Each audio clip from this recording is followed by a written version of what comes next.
Our next inductee enters the Hall of Fame for their dedication to public service. This category celebrates the values of community and civic responsibility. Inductees in this category have actively engaged in public service and contributed to the betterment of society through political leadership, community organizing, and philanthropy. This year's inductee, Colonel James B. Hickey, is a retired U.S. Army colonel commissioned into the U.S. Army in 1982. He proudly served until 2011. He's best known for leading Operation Red Dawn, the U.S. military effort that captured Saddam Hussein near Tikrit, Iraq. Let's learn more about Colonel Hickey.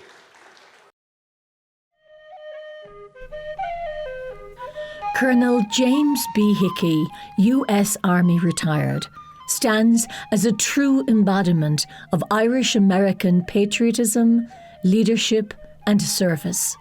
A decorated military officer with a storied career, Colonel Hickey has dedicated his life to the defense of the United States and the ideals of freedom, courage, and honor, values deeply rooted in his proud Irish heritage. Born in Chicago in 1960 to Irish immigrant parents from counties Clare and Sligo, Jim Hickey was raised in a household deeply rooted in the values of faith, family, and country. The second of 6 children, he grew up in Hickory Hills in a home where stories of sacrifice were part of daily life. His grandfather served in World War I, and his father, after emigrating to the United States, was deployed to Korea. A plumber by trade, his father later opened the Irish Way, a shop specialising in Irish imports and heritage, a fitting tribute to the family's pride in their Irish roots and culture. Shaped by this upbringing, Colonel Hickey grew up steeped in the traditions of perseverance, humility, and service that are hallmarks of the Irish-American experience. These values would guide him throughout a distinguished 27-year career in the United States Army, where he served with honour in some of the most challenging theatres of the modern era. Colonel Hickey is perhaps best known for leading Operation Red Dawn, the successful 2003 mission that resulted in the capture of Saddam Hussein in Iraq. As the commander of the 1st Brigade, 4th Infantry Division, he executed one of the most strategically significant military operations of the Iraq War, an operation that brought a brutal regime to an end and marked a turning point in the conflict. For his leadership, bravery, and unwavering commitment to his mission and his troops, Colonel Hickey received numerous military honours, including the Distinguished Service Medal, the Legion of Merit, and the Bronze Star. Beyond the battlefield, Colonel Hickey has continued to serve the nation in both public and private sector roles, offering his insight and expertise in defence strategy, international affairs, and leadership. His work has been guided not only by his military training, but by the moral compass of his heritage, a legacy of service passed down through generations of Irish Americans who believed in fighting for justice and serving a cause greater than themselves. Through it all, he has credited much of his strength and stability to the unwavering support of his wife, Maureen Kelly Hickey, whose resilience and partnership have been the quiet force beside his public service. Throughout his life, Colonel Hickey has remained a passionate advocate for veterans and military families. His legacy is not only defined by the history he helped shape, but by the example he sets for future generations of Irish Americans who seek to serve with honour and lead with purpose. Tonight, we proudly induct Colonel James B. Hickey into the 2025 Irish American Hall of Fame for his extraordinary contributions to public service, his steadfast devotion to country and community, and the indelible mark he has left on the story of Irish America.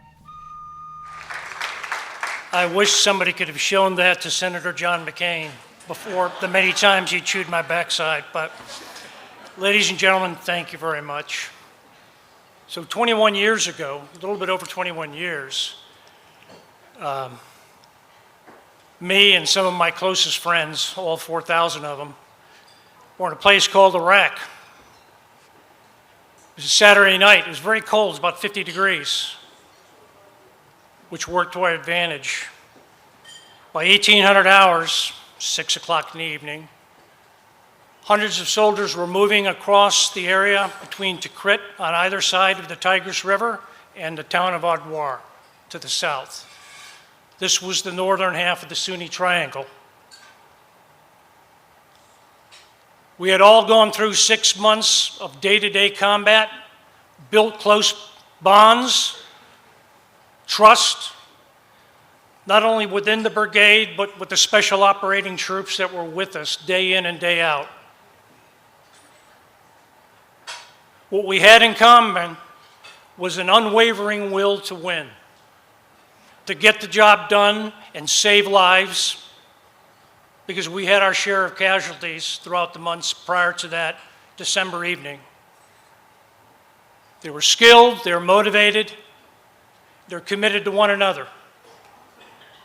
They were incredibly competent. Verbal orders were issued at 1700 hours. 1 hour later, we were moving hundreds of soldiers, independent axes, into positions of advantage to set conditions for a rather rapid raid conducted in zero illumination. Cavalrymen, special operators, tankers, Army combat aviators, aerial medevac crews, intelligence staffs were competently and swiftly moving through the dark to set the trap so that our assault teams would have the complete element of surprise. These are your American soldiers.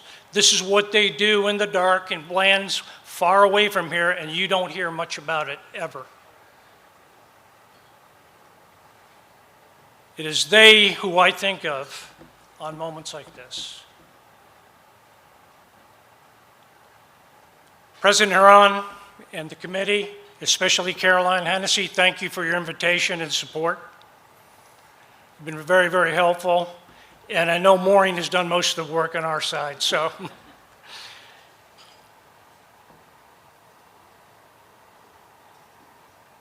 Regardless of what we achieve in life and what we think we have done, at least for me, most of us stand on the shoulders of heroes. And for me, my brother Pat, my brother Kenny, my sister Maureen and Colleen, and our late brother Sean stood on the shoulders of giants. My mother, Anna Marie, and my father James left Ireland in 1949 when my mother was 16, my father 19. And because of their agency, their courage, and perseverance, me and my brothers and sisters have been able to join the millions of Irish descendants who have forged an incredible republic known as the United States. Irish men and women for centuries have shaped the future of this country, but I have to disclaim one thing.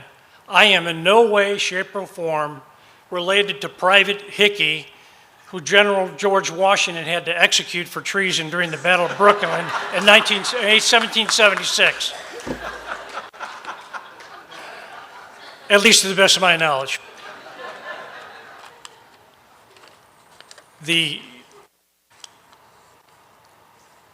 I will receive or accept your resignation thinking of the soldiers that I served with, and I'll be specific. G Troop, 10th U.S. Cavalry, my brigade reconnaissance troop. The soldiers of Special Operation Command, and they know who they are. The soldiers of 1st Squadron, 10th Cavalry. The Buffalo Soldiers, the infantrymen of the 22nd Infantry, the tankers of the 66th Armor Regiment, the artillerymen of 442 Field Artillery, and the engineers of the famous 229th Engineers. It is they that I think of. And with that, ladies and gentlemen, may God bless the Republic of Ireland and the United States of America. Thank you.